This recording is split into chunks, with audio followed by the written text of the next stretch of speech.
Hello and welcome to Crystal Clear. Today I have the beautiful Cameo Elyse Braun, a self-appointed role juggler embracing the titles of passionate wife, mother, writer, musician, former IFBB Pro, entrepreneur, podcast host, and adventure seeker.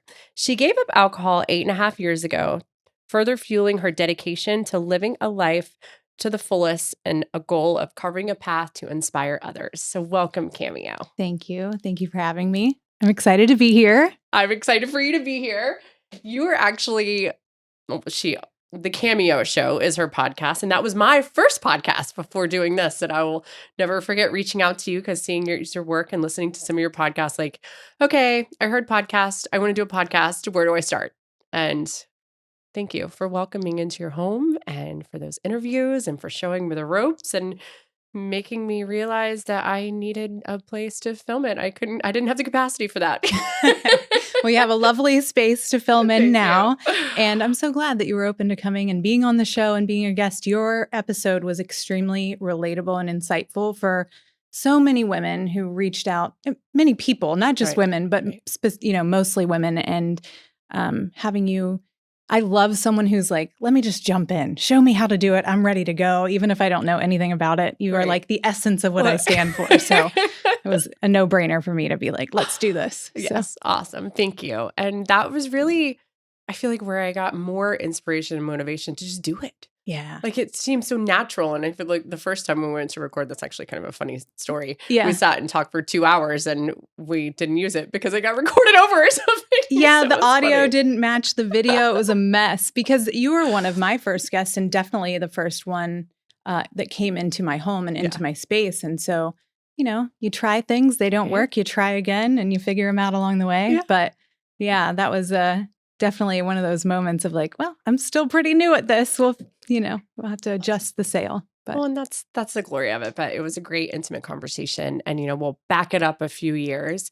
I guess we met, what was it, 6 years or so ago. Yeah, 2018-ish probably. Yeah. Wow. Pre-COVID. That seems like forever, right? Pre-COVID, pre all the things, I feel like. Pre-Brody. Pre-Brody, pre-COVID, all, when I was managing the Jayco's Lakewood Ranch. Yeah. Boxing, and you would come in with your whole family. And I always loved that. Like your littles would come in and they'd box with you and they would keep up with the whole crowd. Yeah. And I really loved that you incorporated not only your spouse, but your children in your athletics. And that's kind of going to be our theme of today. Cameo and I have a lot of commonalities in our lives, I feel like. And one of those being athleticism and body image and how we've kind of evolved in those different chapters as we've come out of adolescence into teenage years into professional careers and being wives and moms and all the things. So that's kind of going to be the direction we take today, and we're gonna uncover some pretty vulnerable topics. I feel like they're vulnerable for me, even though I'm pretty open about it. Sometimes I still feel all the feels. But so maybe we start from square one. Like, you obviously you're a very motivated person and you really like to be the best version of yourself. And it's interesting. I've realized that probably 90% of the people I've even had on my podcast or my friends in general, I've met in some sort of gym. Yeah, right. It's like, not that I'm a gym rat in any way, shape, or form, but it's, obviously that was my career before, but it's just where you find people that want to better themselves and they're taking care of themselves. And so, I loved that you incorporate that as a family. And if you could tell me a little bit more about what that journey's been like for you and maybe kind of how it all started for you and we'll go from there. Well, thank you for recognizing that and bringing that up, because I think sometimes we just get so wrapped up in what we do that we forget to like take a deep breath and reflect on some of the things that you do that are maybe a little out of the ordinary, like bringing your whole family to the gym as like the norm. I hardly ever came to any type of class at that stage in my life. And even now without the whole crew, like it's just something that we started doing and something that's become important and kind of like a center idea of our household. So thank you for bringing that up and to my attention, even because I forget about that, it's not something that everyone does. No, so, or not that every teenager would want to do with their parents, because I think they were like middle school and even younger then. And, our kids, 16 to 3 now. Tatum, she'll come to my class. She actually came to my class a couple weeks ago, but getting them out of bed and up early and I mean, that says something about your parenting and your children too. So kudos to you guys. I love that. Thank you. I also think it's interesting to think back at that time. We do share a lot of commonalities. Right. You are exactly right. But we are two very different women than Oh, goodness, in yes. my opinion, that we were back then. And I'll speak for myself, but I was new on this alcohol-free journey. I was just a few years in, and we were still trying to kind of figure out who we were as a family. And that was a priority for us to do things together. And so obviously in the gym was one of those things. But I was still trying to establish myself, I think, as a woman, as someone in the fitness world, as someone that, you would want to work out with, that you would want on your team. And along with that comes a little bit of an edge, right? So in reflecting on that, kind of can see where I looked at you as an inspiration, but I also looked at you and just being honest as almost like a competition. Like, I want you to see me. I want to be like you. And like in a way that we didn't connect like we do now, because Right. we're both evolved, as you mentioned. Like, I just see things so differently now. I want you to succeed. I want to see you shine. And it's not that I didn't then, it's just that I didn't know how to maybe articulate that properly or connect with you in that way. So I think it's really interesting to think back on that time and see how different we are and kind of see where we've landed here all of these years later. I love that you bring that up because I specifically remember you being there. I mean, and you're super tough and you were just beating the shit out of the bag and doing all the things. And I'm like, her freaking legs. Like, and so there again, it's like it was healthy comparison, but it was Sure. like, holy crap, like she has phenomenal. But it was like, wow, I saw you. So Yeah. just for the record, I did see you. Thank you. You were working hard. And I love that you say that because at that point I was not alcohol free. I was Sure. everything but alcohol free. And I actually remember after one of the workouts, I think it was like a Labor Day workout or something, we all went to Station 400 and we were eating and everyone had their mimosas. I was like, oh, can I buy you a drink? And you're like, no, like we're alcohol free. And I'm like, really? Like, What does that look like? Like how? How do you do What that? do you mean exactly? Like it just Yeah. really, and even though I had pretty much been alcohol free most of my life prior to this new realm of, lifestyle that Matt and I were living with, traveling a lot. And I don't know, it was very interesting for me. And I remember it stuck with me though, Mm. because you kind of shared your story about Mhm. that. And I was thinking to myself, and I thought years afterwards, and I've said it on many podcasts, but Brody was like our game changer 2020. Mhm. Um, but like how healthy I could be without it. Yeah. And I think that's one thing actually, and we'll just dive into this part of it. Having an eating disorder growing up really kept me from drinking alcohol in college. Like I didn't Sure. live your typical college life because I didn't want the calories. Like I was afraid of it. Like I'd rather work. I'd rather Right. wake up at 5 o'clock in the morning and go train someone or work and do the beer tub at night and make money than, and it scared me almost. I feel like Yeah. I didn't trust the uncertainty of being in that like college life.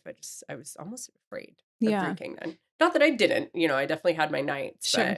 but that was really interesting. Yeah. And I think that's a really interesting perspective too, because you don't hear that often. When you think of someone who chooses to not drink, it's not usually for that reason, or at least they're Mhm. not open about it. It's someone that you think has a problem or a dependence or is an addict. It isn't. Everyone has their own reasons. At that time, it was different than why you don't drink now. Right. It maybe was a conscious decision, but you didn't really look at it as something that was long term, where now you view it differently. Like, it's a conversation that I just feel is so beneficial to have with so many people because everyone has a different reason. And a lot of times, if people can dig deep and uncover why and connect to that, they can understand what they need to do. And that's with anything, not just with not drinking. So, Right. like, you bring that up and say, it was associated with being afraid of it, being afraid of the extra calories, being afraid of that, lifestyle or what that would mean for my body. And it connects to body image. But no one would ever really assume that, Right. And it's just unfair to like, there's a disconnect there, I think, in Yeah. what people are willing to see, and Yeah.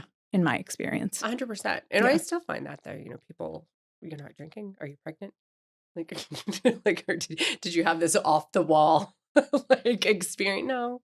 It's just kind of a choice, Just deciding. and I'll decide that every day, and maybe one day I will have another drink again. I'm not Sure. holding myself to that standard, and it's been, it's been a great healthy journey for my husband and I, Hmm. and all the things. But mostly because it allows me to be present in my body at all Hmm. times. And that's one thing that's been a huge journey of mine my whole life, really, is just trying to, but now I like after almost 39 years have finally wrapped my mind, body, and spirit around this is what it's like to be healthy. Hmm. Without because even when I was like a very high intensity exerciser, like I was working out and training at 5:45 a.m., then going to a HIIT class after that, then sometimes going for like a run or something as well. I mean, talk about adrenal fatigue. Hello, this is where it came from because I had went out the night before Oh, yeah. or because I was burning off those calories or because I knew that I needed to get it out of my body somehow. Right. And at that point in time, obviously, I needed another hobby or something because as much as I love it, it can become a detriment. Sure. But I remember when I truly recognized that I could change my body. Hmm. And that was in like fifth, sixth grade. Hmm. Yeah. Earlier than I think most people realize. I would agree with that. I was about that Right. age when I started becoming aware of body and body image, and not necessarily mine, but others. Like I was Right. around girls who were older than me and whose bodies were changing just because their hormones were changing and Right. they were teenagers. And that's probably my earliest recollection of comparing myself Right. to what a feminine woman's body is supposed to look like. And I'm so little, I'm just a little tiny kid. But those and probably wasn't even conscious thought, but just I remember feeling that way. Like, when am I going to look like that? When's my body going to change? And that continued into adolescence. So as my body did change, I was kind of expecting that then I would start to look like that. And I didn't. I started to thicken and become more muscular. And I have a more muscular stature just without any working out. And it was always a negative. I viewed it as a negative because I wasn't by society standards, by Britney Spears and Christina Aguilera and, Victoria's Secret models. I wasn't skinny. I was by no means, by the definition of skinny, I was a healthy weight. I was skinny, but I was not happy in my body from a very early age because I felt like I looked different than what everyone thought skinny was or what pretty was or what sexy was or whatever the case may be. Right. I totally relate to that. Yeah. And first of all, being muscular is great genetics, so kudos to you, which I know now you are embracing to the fullest. But same, I had a very similar experience, fifth grade, and I started to develop a little earlier because I feel like my hormones and stuff kicked in a little earlier, and I hated it Mm. because I didn't like the attention. So Ah. I knew that I could run and then my boobs would get smaller if I ran. Oh, wow. And so I figured that out young, not that I necessarily utilized that more later on later on in life. Um but then I think, middle school, again, I started getting more muscular, like my legs started getting thicker and or my grandfather made a comment one time like, "Look at those legs." And I was like, "What's wrong with my legs?" Yeah. Like, and I had beautiful legs. I mean, and Sure. it's like they were muscular, they were healthy, they were so realizing too what outside influences, it's like almost like now I feel like we almost know better than to speak to our children that way. And Yeah. we're a lot more, I think, as a society, more sensitive to body image and more inclusive. And I've actually been watching the Supermodel show or on Apple TV. Okay. So it was like Cindy Crawford and Oh, Naomi yeah. Campbell and like they were supermodels when we were kids. Mhm. And I'm like, well, now it's actually been a little triggering because I'm like, whew. I remember like they're super beautiful, but I was never super long and lean like that. Right. Same. And I feel like kind of and like I thought that I would grow into that. Like Yep. you said, like Yep. I thought I would grow into that. And even though, and again, I feel like modern day, like a fuller body and more muscle is beautiful and we're just more accepting. But then there was very much a stigma around really long and lean, Yeah. and this was a certain way. And I thought it was, and I still think it's very beautiful, Sure. but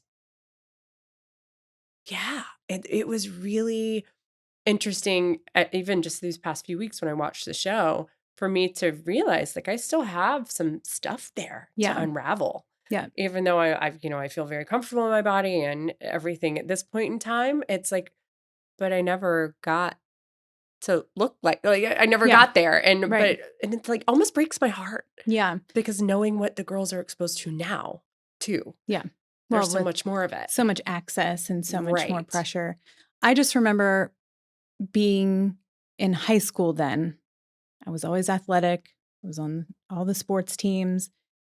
And so I worked out a lot and I ate whatever I wanted. I never really learned to eat correctly. My parents Right. tried, but I just Right. ate whatever I wanted Right. and worked it all off just because that's what I was doing. I had one crazy metabolism and appetite. But I remember the boys making fun of me and calling me manly and laughing that my muscles were bigger than theirs. And so what I never did was address how that actually hurt me and made me feel undesirable. Like I wasn't the Right. girl that they wanted to date, Right. I wasn't the girl that they looked at and talked about how hot she was, but I was the girl that they made fun of for being muscular. And in retrospect, like it really did hurt me, but I put on a shield of armor and thought, well, then fine, watch this. And it made me work even harder. So I feel like, there's this way that you can channel some of that negativity and turn it into something positive. But I've had to go back and nurture that young lady who was damaged by being teased. And that's what kids do. And I know that's lame to give an excuse, but, I don't feel like anyone ever really knows what they're doing when they're teenagers. They have an example, they try, you try your best to help your kids shape and form who they are and how they treat people, but their frontal lobes aren't even developed yet. Right. So half the time they say stuff, they don't even know what they say or what they mean or how damaging it can be. So, but I had to go back and nurture that young lady and say, like, those boys didn't really know. They didn't appreciate. They didn't understand. They weren't talking about you, Cameo, the person. They were just commenting on this outer shell of this superficial, you know, stature, this, Right. whatever they could find to tease you with. And I think when I started bodybuilding, I was 30, close to 30. And that was the first time that changed my life because it was the first time that being muscular was not only like recognized as a positive, but it was also rewarded. So the Mhm. more I could build, the more I could shape my body, the more I could fuel my body properly to achieve a certain uh, look, a certain physique was rewarded. So that was really good for me. At the same time, it caused even probably further issues as I came out of the bodybuilding world and like had to rediscover who I am as a woman and what my body should look and feel like to be healthy versus to perform or to, be an athlete or be on stage. And so to your point, it's a constant. I'm 40 years old and I feel so much more at peace with how I used to feel when I was younger and the hurt and how I've developed and all of the things that I've done. But it's still a constant battle. And as a mom, it's a constant battle. I catch myself saying things that my frontal lobe is developed, and I Right. still say things that could be hurtful or damaging. And I'm like, whoa, where did that even come from? And then that's, an opportunity to look within and go, okay, well, that comes from this being unaddressed, that you were someone made a stupid comment about you look like you have a shelf ass. Can I say ass? You look Yeah. like you have Yeah. a shelf ass. Like, Yeah. and now I'm like, okay, somebody tell me that all day long, right? Right. But it made me feel insecure then because I Right. wasn't tall and lean and skinny. I Yeah. was curvy and Yeah. muscular. And, where did that come from? And where does that still live inside of me after all of the different things that I've been through? So it's a constant evolution of addressing this body image and comparison that we do to ourselves, Right. Oh, 100%. For me, when I got into, because I did gymnastics on and off, and but I really like developed. I started running a lot when I was middle school, high school, and I felt I was running. I feel I know I was running from a lot inside, Sure. and it just came out. And so I really got to the point where I was pretty thin. Mm. But when I got thinner and I lost muscle, I did start getting more attention. I did Sure. start, I'll never forget, I was shopping in kids Abercrombie when I was in the Governor Square Mall in Tallahassee, and I was like 16 years old. And they're like, "Hey, you're really pretty. Do you want a job here?" Hmm.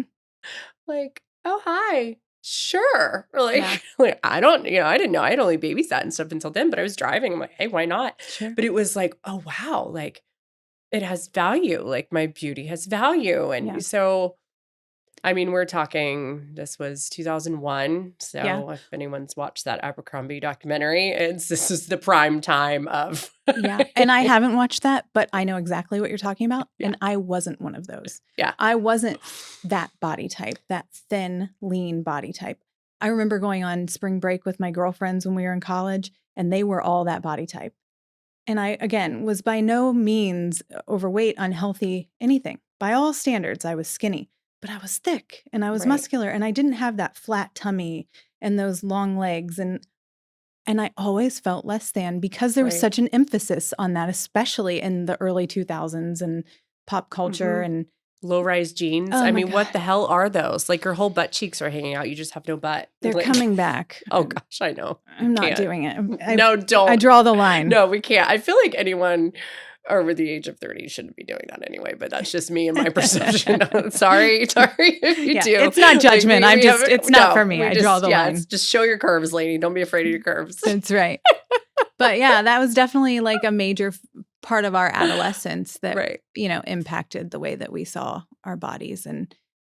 And I also believe that back then there wasn't a lot of focus, at least my parents tried again, but there wasn't a lot of focus on like how to nurture your body and how to Right. nourish your body and how to use good whole foods like there is today. Right. I mean, it probably was there. I just didn't seek it out. So Right.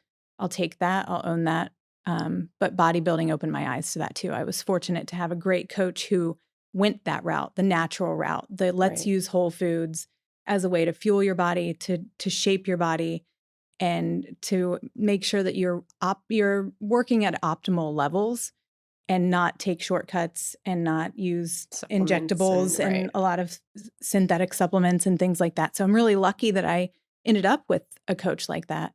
But that was also very life-changing for me because I learned a whole new way of looking at food, Mhm. of looking at nutrition and what it would do for my body that I had never had to pay attention to before. And prior to, in that gap between college and 30, when I started bodybuilding, I was having babies and doing a lot of partying, not at the Right. same time, Right. Yeah. but I that know what was you a mean. decade of, Right. doing those things where I wasn't really even paying attention or I didn't Right. really care anymore. Right. I was in this in between phase of I'm a mom, but I'm still an individual, and 3 a.m. Taco Bell and pizza Right. and lots of drinking. So Yeah. I stayed active, but not anywhere near where I was paying attention to that stuff. So when bodybuilding entered, it gave me a whole new, fresh perspective on not only being rewarded for being muscular, but also how to look at food. And how did you get into bodybuilding, if you don't mind me asking? Yeah, I this is just how I function, and I know you can relate because the podcast situation Yeah. just popped into my head. I had run a half marathon. My aunt and I had decided out of nowhere on a whim, let's run a half marathon. We'll train and we'll run the same one. And we didn't end up training together, but we did it together. We ran the same one and it was awesome. And then I was like, well, now what? I just did something that I said I would never do, that I never thought I could do. Maybe I'll start going to the gym again and see what else my body can do. So I did. And I started losing some of that excess pizza, some of that extra that I was carrying around on my fluff, frame. Like, Yeah, I used to call it fluff. Fluff. Yeah. It was just extra on my frame that was definitely from poor lifestyle choices or lots of carbs while I was distance running, Right. extra. And so I started going to the gym and I started getting back into weight training and doing some HIIT classes. And I never had any intention of doing anything other than that. I didn't even know anything about the bodybuilding world at all. But everyone who taught classes there was competing. And one day, a young man named Zach, who was competing, said, as my body started leaning out and my muscles started showing, my stature, he said, you should compete. Have you ever considered doing bodybuilding? And I was like, no, but now I will. And he introduced me to my coach, Bob. And that was it. I signed up with Bob and started training to do bodybuilding within just a few months of kind of getting back into an active lifestyle. And I was hooked Right.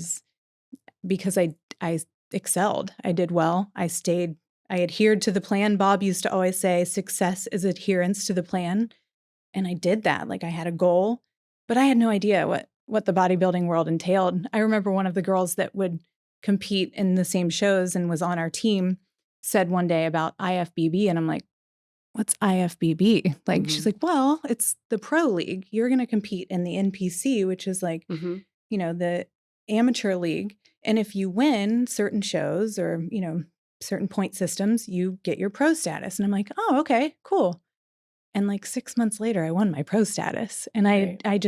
I was that green. I had no idea. But that's how I got into it. But I love that and the innocence about it and being blessed genetically to have that body type that because I've seen worked at Abercrombie, just backing up my own story, which is interesting. So worked at Abercrombie they got me in at 16, which I think I was supposed to be 17 to 18. But and I was in school at the time, I was dual enrolling at TCC in Florida State.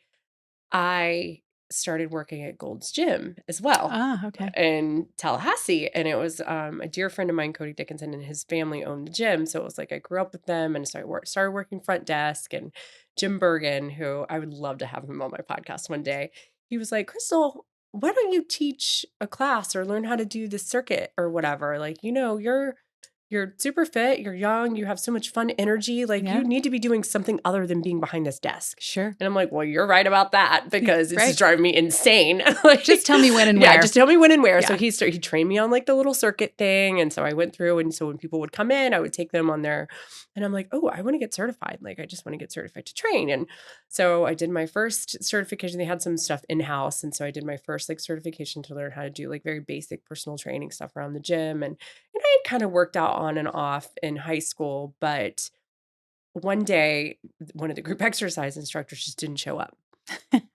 Just didn't show up. Put me in, And he's coach. like, Crystal, here's a CD. You were a gymnast. You know how to go to the beat of the music here. He's like, can you teach this butts and guts class for me? And I'm like, oh, what? I'm like, what do you, no way. And my girlfriend, Amy, who actually I'm still really great friends with, she used to teach there. And I remember I'd walk in and like watch their classes. And I'm like, you know what? Screw it. I'm just going to totally wing this. Mhm. Like, I'm just going to go in. I'm going to put in my music and be like, you know what, ladies, I'm happy to be your sub today. Forgive me if here we go. And I was hooked. Yeah. I will never forget though, there was like a stage. It was like set up. So I was like above everyone else. And that part I didn't like. I was like, I wouldn't, but it was old school aerobics. Yeah. So I was facing them. I wasn't facing away. So I was facing the crowd. So the mirror imaging was Yeah. a little different. I remember messing up a couple times, like, okay, our right leg. And then they would do their left. I'm like, oh no, because it was mirror image. Right. But after that, I was like, there was no looking back. And there's still not any Yeah. looking back. I love it. And so within doing that, I wasn't living off of my one tropical smoothie with Splenda every day. Mhm. I needed to eat more. Right. I needed to fuel my body because I was working out more and my Right. body started to change. Yeah. And it started to change for the better. But I do remember going through the ebbs and flows of, oh my God, all my clothes are too tight. Yeah. Like, well, you're not a 00. You're 5'7", for goodness sakes. Like Yeah. you're like 108 pounds at 5'7". Like I was like sickly looking. Phew. But I mean, Yeah. if you looked at me in the picture, you would never know. Yeah. Like I still just look like one of those really tall and lean girls. I'm not built that way though. Yeah. Like you look at my mom and she's not built that way. My Yeah. father, like we have muscular builds and Yeah. genetics in my family. So it was a lot for me. So going through the ebbs and flows. And I remember, Jim, he was like such a big mentor for me. So it kind of sounds like Bob, your coach. Like Yeah. he really took me under his wing, and his daughter Sally worked at the gym as well. And they really kind of coached me along because this is a time period. I mean, I was living out on my own. I was navigating school. I was coming in early to open the gym at 5 o'clock. I was navigating a lot, trying to be this best version of myself. Yeah. But I still inside, I think, felt like I was failing or I wasn't enough or I wasn't doing enough. And Yeah. so really understanding the nutrition component of it too was interesting for me. And, being in that atmosphere, I'll never forget the GM of the gym at the time was like a wrestler. Oh, Like they did like wrestling competitions and it wasn't necessarily the healthiest environment. Like they sure. definitely used injectable. I mean, there's a lot of that going on in Gold's gyms, I feel like back Sure. in the day. I remember the whole barefoot crew would come in to work out at night. Like the guys, they had a special crew of guys, the bodybuilders that would come in at night and do all their barefoot workouts and stuff. And super sweet people Yeah. and great people to be around. But I do remember being very conflicted of like, well, do you take this? What was it? Xenodrin or Oh, yeah. what was that I called? think Zinedrin, some Xenodrin or type of something like, like that, some type of stimulant. yeah. And, me having ADHD, already taking Adderall, it was just like these stimulants were around all the time. And I remember Yeah. dabbling a little bit in some of that and just like feeling just out of my body, not Yeah. healthy. So, Like inherently knowing this right, isn't healthy, but right. not knowing necessarily what healthy feels like yet because you hadn't experienced that yet either, I had no right? idea. Yeah, it was such a confusing thing to kind of develop an understanding of that. And that's how I felt when I started bodybuilding and eating. I was eating things that would never touch before. Like But I was what? doing I'm curious. broccoli. Oh, And well, and then as things, steamed went broccoli. on, I was drinking egg whites and Yeah. I was eating tilapia out of plastic bags. Like I was doing all the stereotypical things Yeah. that bodybuilders do. Because at that point, though, it wasn't about what it tasted like. It wasn't It was about, just fuel. looking at it like, oh, I'm so glad I get to eat this. It was just like, I got to get this food in. Like, and I Mhm. couldn't get enough. I would start on my nutrition plan with large portions and I could never finish them. And Bob would be like, well, just keep going. You will. I promise. Your body will adjust. And then lo and behold, like a week later, I would be on the same plan or a similar portion size of whatever. And I would be like licking the bowl. Like I Right. couldn't get enough because my body, my metabolism had adjusted to the food that he was providing and the frequency that I was eating it. And I did feel really healthy because I feel like I was doing it the right way. I wasn't Right. doing it with things that were compromising my health. And again, I'm very grateful for Bob for that. It could have gone the other way. I Right. could have been introduced to a coach that didn't do it in that way, and it would have been a completely different experience. But I did learn what my body should feel like when it's being fueled properly, which has definitely made an impact on the rest of my after bodybuilding life, my post bodybuilding life, and today, how I look at food. And I'm no saint. I mean, I love ice Right. cream and pizza and all of the things that everybody does, but I just look at it in a completely different way. I know when I'm making a choice to eat something that's not in alignment with what I would normally eat on a nutrition plan, that it's like a once a week food. It's not a once a Right. day food, Right. and that's something that has been pretty life-changing. It's made my energy levels more sustained. It's made, my moods better. I don't have as much moodiness. And that's just from continuing to live that way for now a decade of implementing that type of nutrition plan and knowing what it feels like to feel healthy. Absolutely. And so I, in the working Abercrombie at Gold, I changed my major to exercise science and nutrition Mhm. because I'm like, well, I want to live this. And I've always been very fascinated by human health and behavior. And I originally wanted to start at psychology because I wanted to be a psychologist or a sports psychologist for gymnasts and dancers. But Yeah. psychology classes at that point in my life were just I was not okay. I Yeah. was not in a place. I had so much. I mean, now I know it was PTSD, but I Sure. had so much going on that I just, and now it all really comes together when I think about it, just sitting here now. Well, no wonder you couldn't sit through those classes because it was so triggering for Right. you to understand. And, I feel like I almost have a major in psychology over the past 3 years of self-taught education. I feel Right. like I probably feel like I could be there. Which is interesting how when you're ready for it, it all sinks in because it was always a passion. Yep. But going to school for the exercise science and understanding the science behind moving your body Mhm. and fueling your body, I mean, that saved my life Mhm. to this day. Yeah. Even though I feel like the nutrition we learned really isn't what I follow now, just because, I don't know. I just feel like it's a little different. Um, but I just, it was life changing, and Yeah. it saved my soul, it saved my mind, it saved my body. So I really educated myself out of the eating disorder per se because I knew the science behind why I needed to eat. Mhm. Back to How, why. yes, Right. back to the why. However, I still took along self-sabotaging behaviors and Mhm. thoughts like, if you do eat this, then you need to do this. I was Mhm. that person. Like if I do go out and I have a couple drinks with friends, I need to get up and run in the morning. If I do have pizza, I need to do this. Like I've always, as long as I can remember, since I was probably 16 years old, and really weaning myself out of that now, but I still have my moments. Yeah.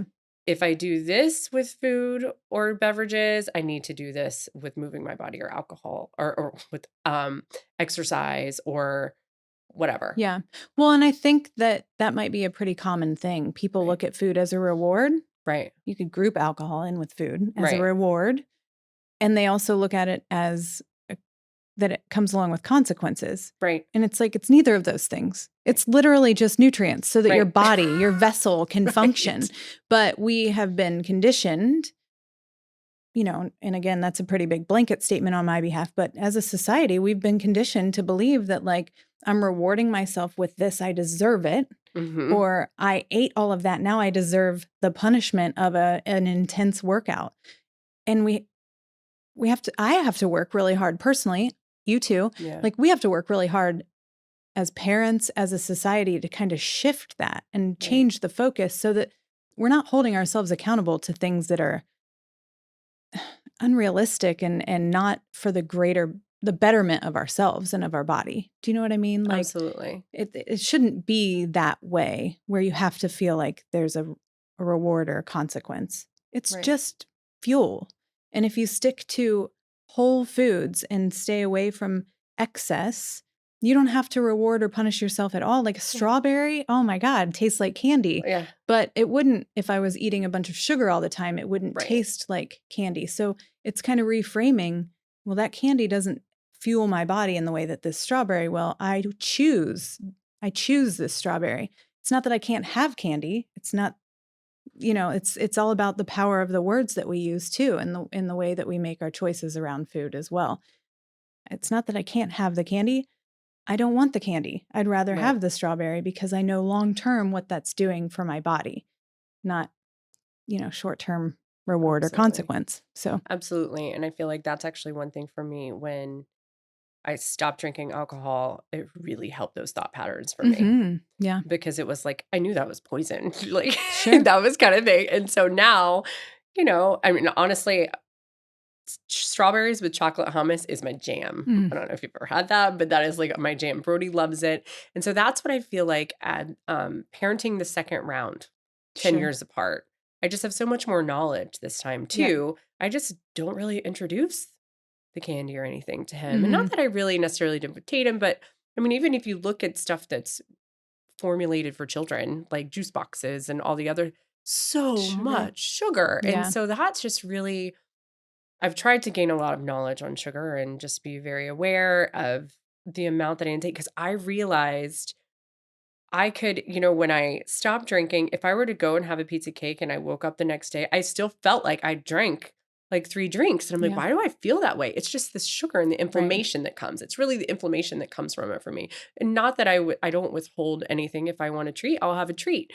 Right. But just like you said, because I know I'm nourishing my body with whole foods now, it's just different Yeah. than eating. And honestly, that's one of the big things that kind of hurts my heart about our society is the whole foods are a lot more expensive and a lot less Mhm. acceptable to some of these families as the other stuff. I mean, I even look at public school lunch and it Yeah. scares me sometimes. And it's like, oh, pack your food. And if I always get like, well, so and so only gets to buy food. Can I bring them extra? And I'm like, I don't care. Like, if you Yeah. want to bring your friends extra food from our pantry, go for it, Yeah.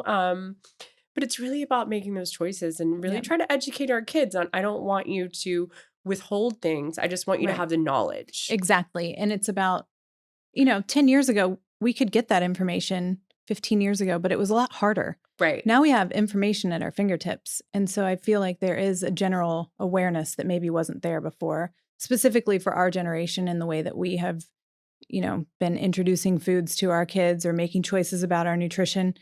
But I still love Sour Patch Kids and I Right. still know they have red dye, whatever in it, and I'm Right. still going to eat them. But Right. I also have a deeper understanding of the idea that like I'm not trying to reward or punish myself. I'm not trying to restrict myself in a way that's unhealthy, but I also know that long term, that's not a healthy choice for me to do all the time. And so it's harmony of like, And understanding your patterns. Yeah, right. Like understanding those patterns within yourself. Like we go to the movies, we know we want to have a treat. Well, okay.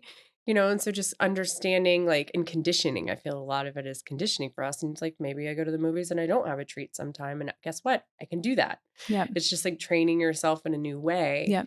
So how was it for you? Because and I'll share how it was for me because I dated a guy in college that was very much into bodybuilding, so I kind of went along that path with him, and I was very intrigued by it, and I actually Mhm. started training for a figure competition, felt really great, looked really great, and then got pneumonia. So Oh, so I yeah. stopped and just was like, I'm not gonna do it. I don't know. I feel like that was almost my now looking back, I feel like it was maybe you didn't need to be up there Sure. on that stage. You know what I mean? Like Sure. because I never really, I'm like, you know what? It just wasn't meant to be. And that's amazing to me at this point in time to look back and be like, how did she not just be like, okay, I'm going to do the next one? I don't know. For some reason, I was willing to just be like, okay, well, my body just can't handle it. Yeah. I'm going to let it go. I think I was just tired of it Yeah. too. The It's boiled exhausting. chicken It's and a lot of, the broccoli and all the things. So yeah. how was it for you transitioning from bodybuilding into just like normal living? I would say that overall it has just taken time to kind of readjust to what reality is. So I was living in a world that wasn't reality before I started bodybuilding, of partying and not paying attention and not being very active and lots of eating whatever I wanted without really thinking long term. Then I was bam into bodybuilding, where I just kind of like flipped a switch and went all in to learning and doing the right things based on what I was, told to do by a coach, by a nutritionist who had a lot of education and soaked it all in. And then when I stopped bodybuilding, well, I got my pro card and I decided to do one pro show. I didn't know if it was going to be one and only, one and done, but I wanted to do at least one. Yeah. And I trained really hard, and it was during our move to Florida. It was a transition phase in our family and what was going on in our personal life. And I decided to really give it my best and stick with Bob, even though he was still in Ohio, since we had moved, and do everything online and train myself physically in the gym. And I did great. And I went and I placed 12th out of 16th. And for the first time in that moment, I felt so fulfilled with what I had done, because even though I didn't do well by, competition standard, I knew that the reason that I had been doing what I was doing, the why that I had connected to was right. It felt right. I was healthy. I was fit. I had given it my all. But I also realized that I probably wouldn't be very successful in the pro world because there is a lot of extra happening that I wasn't willing to do. I was going to stay natural, and it's not judgment. Everybody to each their own. And some are, some aren't. It's not for me to say. But it just wasn't something that I was wanting to do, and it wasn't a sacrifice that I was willing to make for my overall health, for my time, for the priority of my family. And so I kind of hung up the heels, so to speak, and decided that I wasn't going to compete again. And then that's where the next transition comes in, is because now I'm armed with knowledge of like how my body can look, feel, and function with proper fuel, with an active lifestyle, but also this image of a 6% body fat, lean, stage ready competitor that's not sustainable, that's not healthy to stay in that way. So looking in the mirror for a short period of time was a little bit difficult, because I could always find areas where I was extra. And it was kind of back to that, like, well, now I'm just like muscular and thick. I'm not lean and muscular. I'm not chiseled out. I'm muscular and thick, and I feel heavy and kind of gross, And so I had to come to terms with the fact that like there's a little bit of, I have perception issues, and dig into what that meant for me. And then it took me all the way back to nurturing that young girl who had been hurt by the things that people had said, because this thing that I had now been rewarded for, that I had been shunned or ridiculed for my whole life, being muscular. Now I had to go back, I can still be muscular, but I wasn't going to be lean and look like that. So I have to readjust to reality in real life. But what it has done for me is it has empowered me to really stay focused on what matters. The number on the scale doesn't matter. The size of my pants doesn't matter. That's all extra stuff that you can measure, and sure, those have a place. Well, and it ebbs and flows. That's right. I can wake up and weigh a certain amount and at the end of the day be 6 pounds heavier and the next day 100%. be down another 8. This is why I don't weigh myself. And fasting, we've been doing a lot of intermittent and long-term fasting, and my weight fluctuates. I get on the scale more out of curiosity than to have it impact me, which I feel fortunate that I'm able to kind of, differentiate between the two. Right. And not be impacted by it, but more out of curiosity than anything. But like, the number on the scale doesn't matter. The size in my jeans doesn't matter. The way that I feel when I walk around in this frame, the way that my mobility and fluidity, the way that my brain functions is all due to what I put in my body. Right. And the side effect of that is that I have more energy to put toward being active. I have more knowledge now of what an active lifestyle does for me long term, and how important it is to be able to be mobile and be strong, statured, and I want to live as long as possible, and I want to get as much out of this life as possible. And so be able to do all of the things that I want to do and fuel myself properly and not put so much weight in how I look. Right.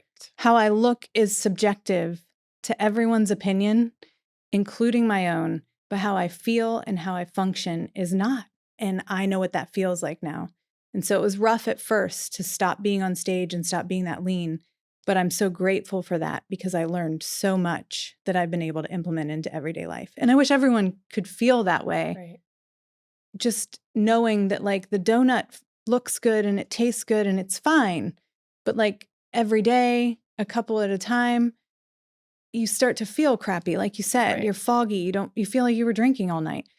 You can feel so, just as that's true, it's also true that if you eat eggs every morning and it's whatever everyone's preference is, but I eat eggs every single morning. Greg makes eggs every single morning and veggies and fruit. And I just feel ready and you can feel really great. And it's like choosing long-term benefit over short-term satisfaction. And that's kind of like with anything in life. That's with drinking. Right. Anything that you bring up, we could have that conversation about. But I learned a lot of that from bodybuilding. And so that's what I choose to kind of carry with me from that experience versus I was 6% body fat and I want to be that all the time. Do you know what I mean? Right. Oh, 100%. 100%. Because, after college is when I moved to Sarasota and all by myself. Actually, I lived with my girlfriend. So leaving that atmosphere of being in the gym or even having a significant other that was super fit and super healthy. And like, I almost was like very free. And I remember moving here being like, oh my God, I don't know anyone. Like I can go run on the beach in whatever swimsuit I want, whatever shape I want, and no one's going to know me. No one's going to care. Yep. So, and then I went back to school for neuromuscular massage therapy. So I was busy and my body ended up changing a little bit. And I was a little bit thicker than I had been any time previously. And I did start working in another gym again, because that was like my passion. And I always like, picked up a couple personal training clients that I was nannying. But I found so much satisfaction in like nannying the kids that I was working with and walking Casey Key every day. And, even though I wasn't necessarily fitting to this mold that I had adhered myself to for so long, I felt very free in a way that I just never allowed myself to kind of liberate from. And I started working for Corporate Fitness Works and still teaching classes. And that's when I started managing the Bell's Gym, so I was always involved in fitness, but I felt free. I remember like I taught at one point in time when I was managing the Bell's Gym and teaching at Shapes, I was teaching like 20 classes a week. So I was eating whatever I wanted because I had to, just all the calories mattered, but sensibly. But if I wanted 10 hot wings, I would eat 10 hot wings. If I wanted a burger and fries, I'd eat a burger and fries because I knew my body just needed the fuel. So it really helped me come out of that mindset for myself But even now, more so after, I mean, when I went through a phase, I want to say when Matt and I were dating early on and we were traveling a lot. When alcohol came into my life, kind of glamorized, Mhm. is when I started being more self-sabotaging and hard on myself. Yeah. So I would not eat, yeah, I would only eat like vegetables and protein, and then I would have my drinks, Yeah, sure. and so I always kind of balanced it, Yeah. but was it for the right reason? I don't know. But I Yeah. always kind of balanced it for myself. So it was really after Brody and through the postpartum journey, and I talked about this on your podcast, the Gigi Meyer Mhm. program I did, the G-Fit program, or Gigi Pruitt now. It was amazing. So it was January of 2021. I'm like, you know what? I'm 10 months postpartum. And I was cycling and I was doing all the things. And I'm like, I need to do something for myself. Mhm. I need to invest in something for myself because the world was still pretty much shut down. Like it was Mhm. just a weird time. I was trying to find myself and the old ways weren't working and all of that just was kind of a mess. And that honestly, and I told her about this the other day, I'm probably gonna cry, was the single-handedly best thing I could have done for myself, like Mhm. to this day, because I hadn't done that before. Yeah. I had tagged along to other people's programs. I had trained myself with other people. Yep. I had never fully embraced like invested in myself in Yep. that way. I'd Yep. always taught for other people Yep. or led groups but it wasn't for me and only for me. And I remember like sending her the payment for it and I'm like, "Oh wow, like I'm really doing this." And it was 16 weeks of tracking all of my macros. And I remember when she sent me like my first round of macros, I was like, "You want me to eat how much?" Mhm. Oh my God. And she's like, "Trust the process." Yep. She's like, "This is why I'm here." And I loved it because she's like, we're going to check in weekly. We'll talk about all the things, talk about shit surfacing, Yeah, right. Right. forcing myself to eat over 200 grams of carbohydrates a day, Yep. like eating them. Yep. I loved it because it was not only because it was really at the beginning of that transformational no alcohol point for me too. Cause Yeah. knowing that like, why would I even have that? It's just empty calories. Sure. So it really helped me, motivated me into like not doing that and eat your food. And I remember just being, like you said, like, oh my God, this is so much food. I can't eat this much. Right. Because before I would have been like, no, I can never eat when I'm full. And, and there's, to each their own with that. Yep. But at the end of the 16 weeks, and the ebbs and flows, because the macros changed weekly. Right. We changed them weekly and they were all very sustainable. I had so much energy. I wasn't doing high intensity workouts anymore. I was walking 10,000 steps a day and doing 3 to 4 workouts in the gym. And Yep. some of them I would take from hers and add them, change them up a little bit. Some of them I would create my own. I was healthier than I had ever been, Yep. mentally and physically, in that like frame of mind in that standpoint in time. And that's really when all of this whole journey kicked off for me. Yeah. I dove super deep into mental health books because I realized how much shit, for lack of a better word, surfaced Mhm. in doing that program for myself. Like, wow, Right. this really triggers you. Yeah. This really triggers you. Like going out and counting your macros and being around all these people that are drinking, that really triggered, like it Right. really opened up the fact that I had a lot of inner work to do. Yeah. And that's really how the whole healing journey really kicked off and started full force. And I love her for that.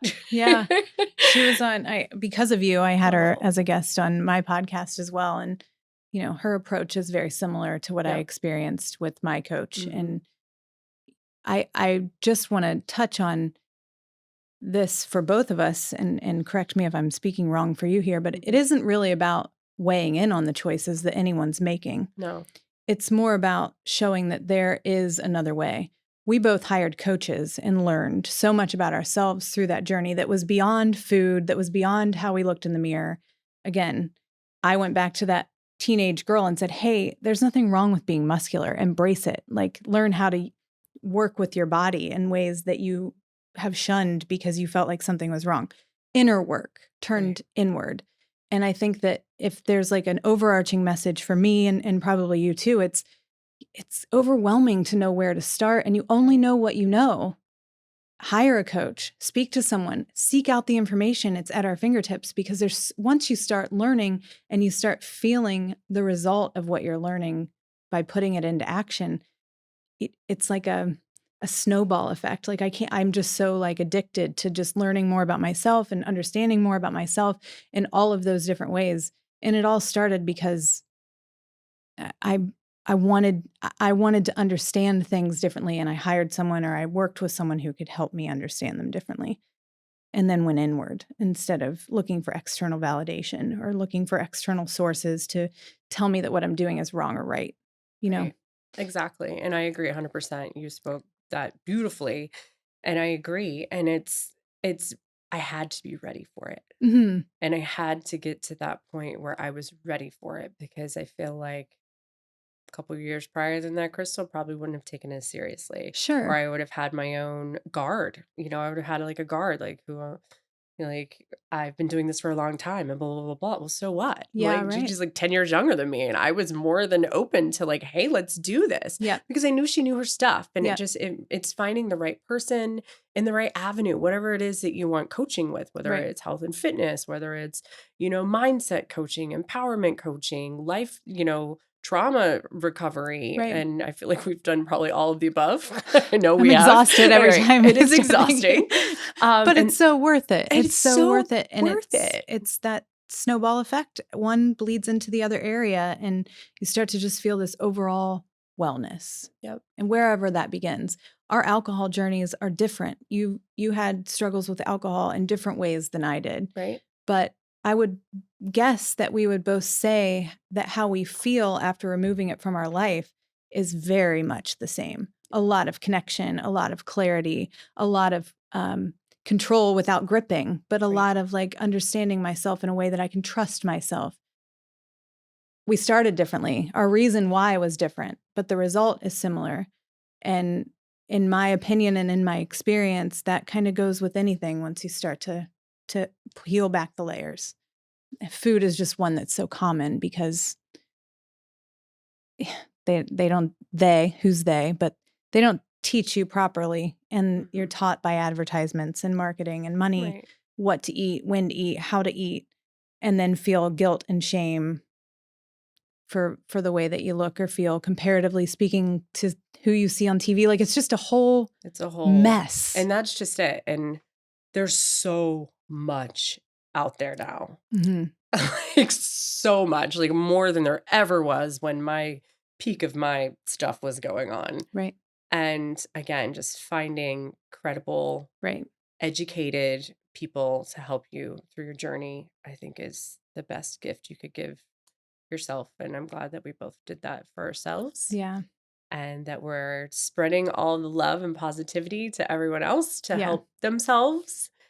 And, that's the whole point of, I know, my podcast, and I think it is yours too, is just enlightening people on different avenues of life and everything that ebbs and flows with that, and finding that harmony and that balance in all of it. And, yes, the Cameo Show, one of my favorite podcasts. Thank you. And if you guys would love to hear more from Cameo, you can find her there amongst other places. And it was really a joy to have you on today, and I appreciate your time. I feel like we could talk all day long. Yeah, but I feel like this is a common theme for us. We'd have to cut and go to the next topic, but yeah, right. It really is. So thank you so much for your openness, your vulnerability, and your willingness to come on and share. Absolutely. Thanks for having me. Thank you.